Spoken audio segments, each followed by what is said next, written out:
Some men are blessed with, or receive through their blood, the ability, either by mystical means or sheer force of intelligence, to deliver to us knowledge of things yet to come to pass, prophets of the future. And in Charles Darwin's 1887 book, The Next Million Years, he attempts to do just that.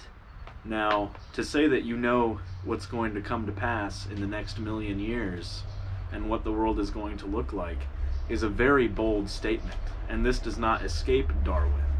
In fact, he states in his introduction, in the very first sentence, that anyone who attempts to predict the history of the next 10 years is a rash man. However, Darwin proposes that by looking back and seeing what the average history of man has been, and taking lessons from the animal kingdom and extrapolating out what has happened into the future, we can paint a picture of what could be the average history of the world for the next million years.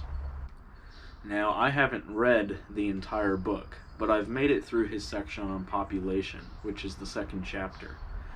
And I find a lot of what he has to say to be very prophetic. In chapter 2, about population, he states that the central theme of history is the population. It's who is alive, who died, who survived, and what they decided to do with the world.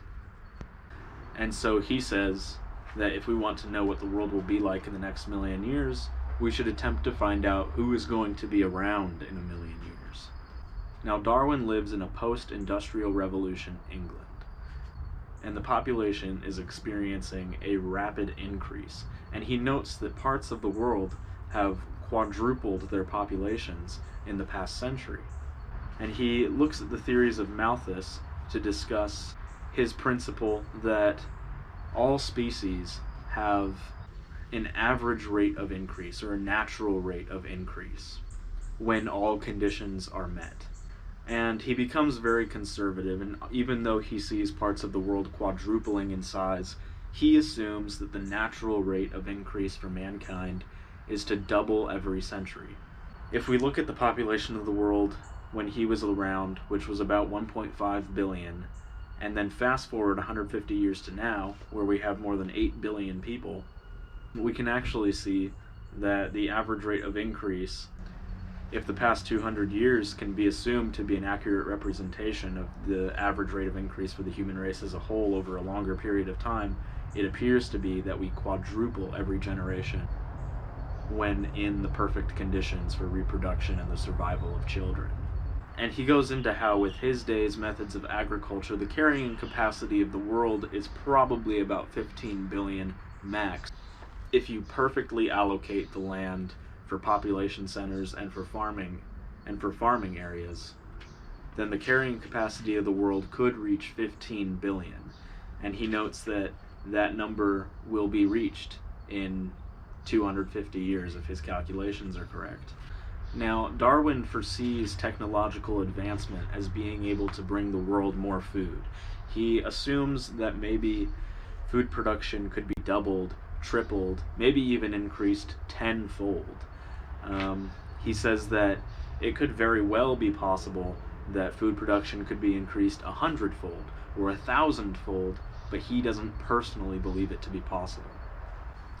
But he says all this to make the point that food is the primary factor for who gets to live and who has to die in the world.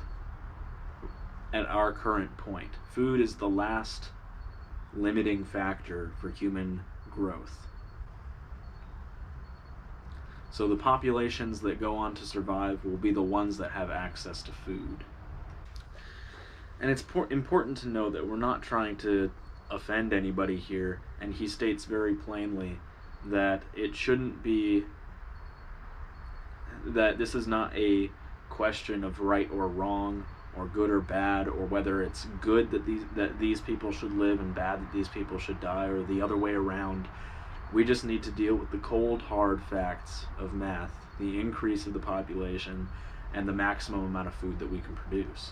The question of the future is who will be alive, not whether or not it is a good or bad thing that they are alive.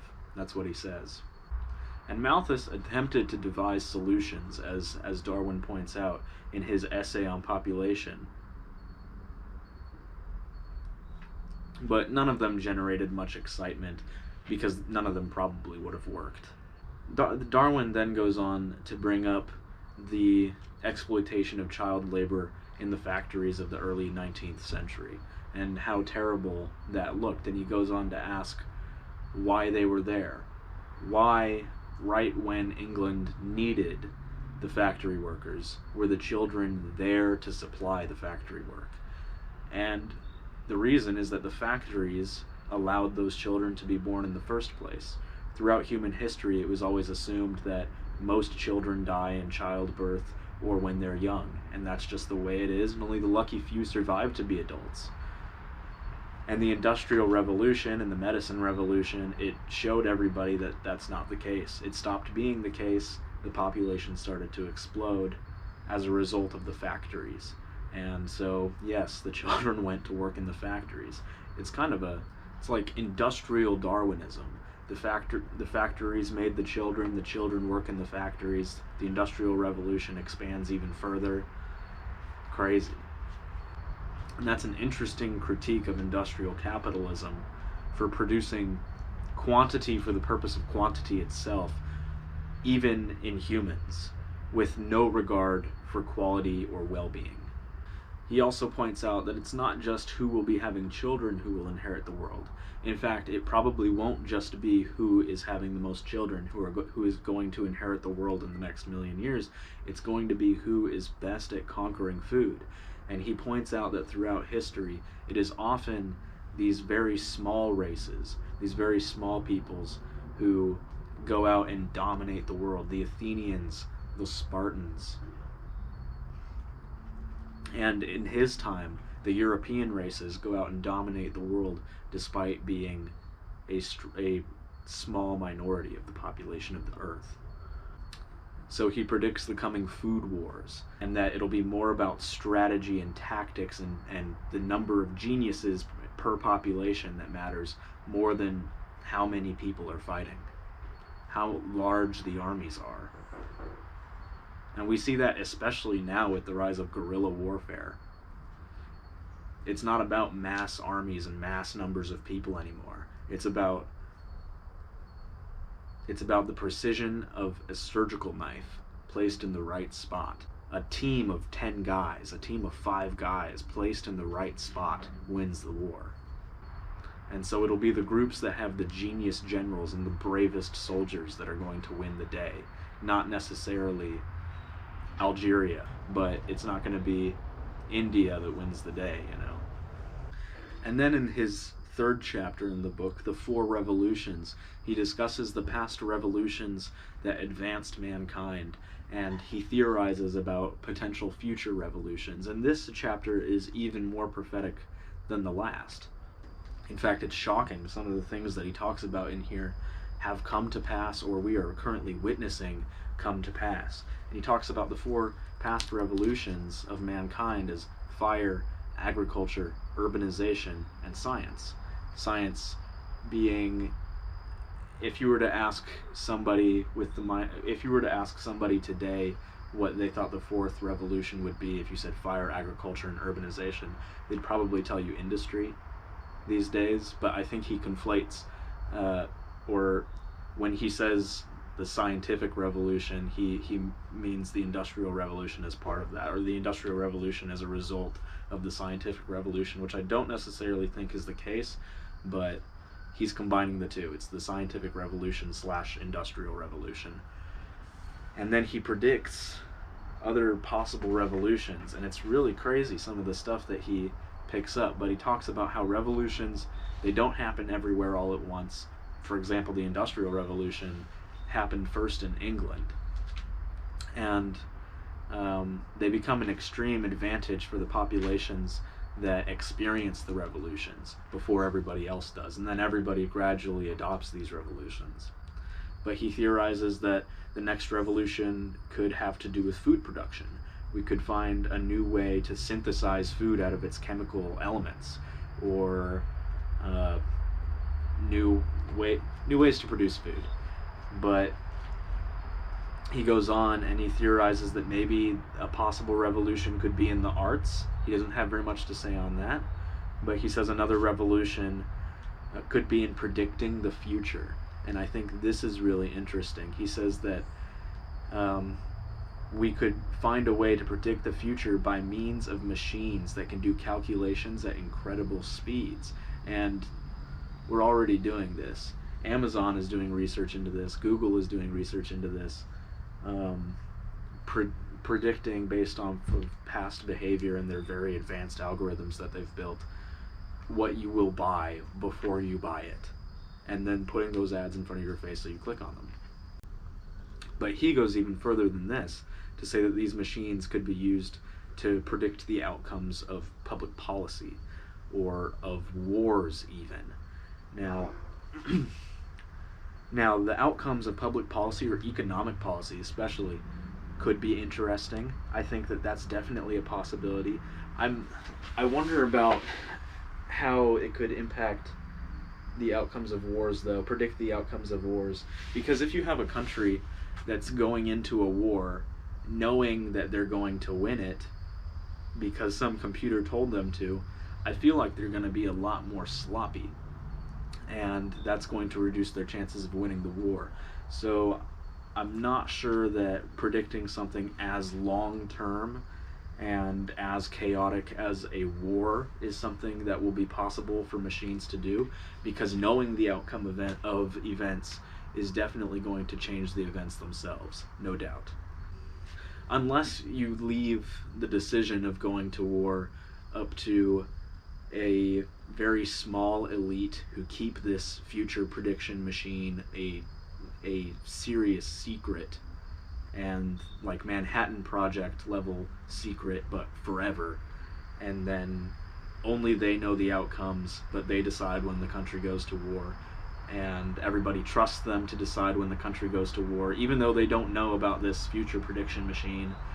It would have to be some dictatorial, technocratic regime, probably something like China, but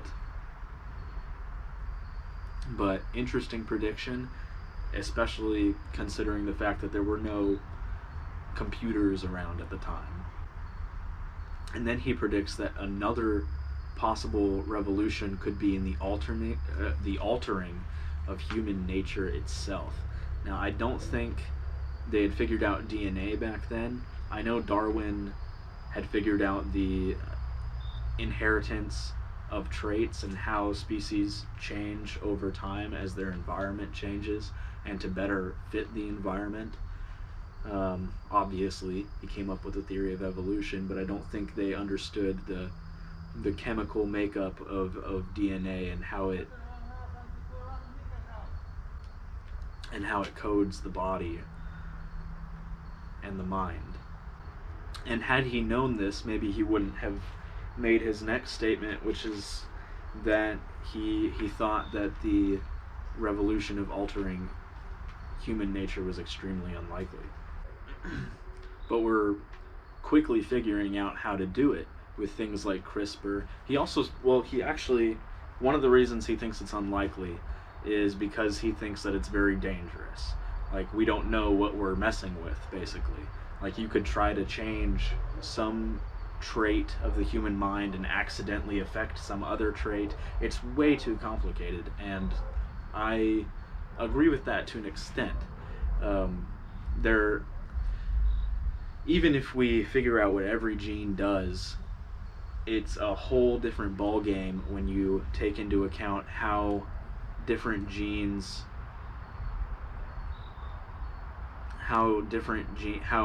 different genes or three different genes interact with each other to form an entirely new trait.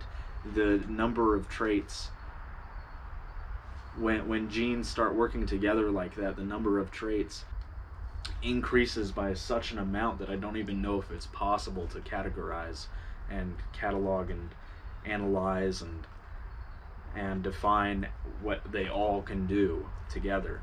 I don't know if it's possible. So I do agree with him there. But, I mean, theoretically possible, practically, not sure. But yeah, I just wanted to share a little bit about this because I found it very interesting and it got my mind moving today, and I had to record something. I didn't get to do my regular vlog that I typically do because I had a different kind of day today, kind of busy. Still got most of my morning routine done, but yeah, that's it.